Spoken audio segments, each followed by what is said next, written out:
आज कॉलेज का आखिरी दिन था। सभी लड़के अपने घर जाने को तैयार थे। जब सभी लड़के कॉलेज से बाहर निकले तो उन्होंने एक भिखारी को खड़ा हुआ देखा। उसे देखकर कुछ लड़कों ने अनदेखा कर दिया और उनमें से दो लड़के उसके पास गए और कहने लगे कि आप यहाँ क्या कर रहे हैं? हमने आपको पहले कभी नहीं देखा।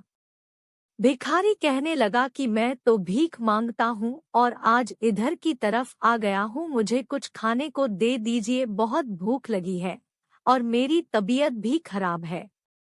उनमें से एक लड़का बोलता है कि हमें इनकी ओर ध्यान नहीं देना चाहिए, हमें अपने काम से मतलब रखना चाहिए और अब तो देर हो रही है, हमें अपने घर चलना चाहिए। दूसरा लड़का बोला कि हमें इसकी मदद करनी चाहिए। हो सकता है इसकी तबीयत वाकई में खराब हो और हमें कुछ खाने को दे देना चाहिए।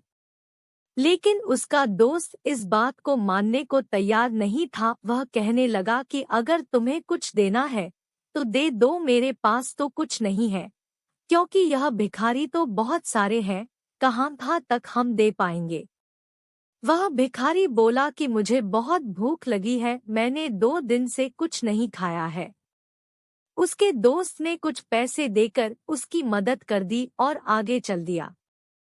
तभी उसके दोस्त ने पूछा कि तुम्हें ऐसा नहीं करना चाहिए था, हमें उसकी मदद करने से क्या फायदा होगा?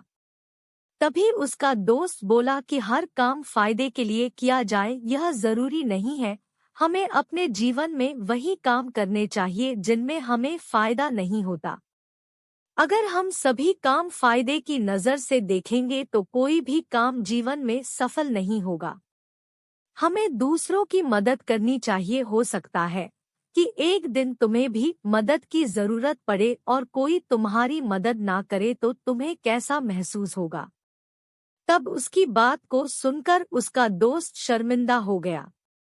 सोचने लगा कि मेरा दोस्त सही कह रहा है, अगर हमें जरूरत पड़ने पर हमें कोई मदद नहीं मिलेगी तो हमारा क्या होगा? इसलिए दोस्तों, जीवन में सभी की मदद करनी चाहिए। हो सकता है तुम्हारी एक मदद से किसी का जीवन सफल हो जाए। अच्छे कर्म करते रहिए और जीवन में आगे बढ़ते रहिए। अगर आपको यह एक मदद से जीवन सफल कहानी पसंद आई है तो आप इसे पर शेयर कर सकते हैं और कमेंट करके हमें भी बता सकते हैं।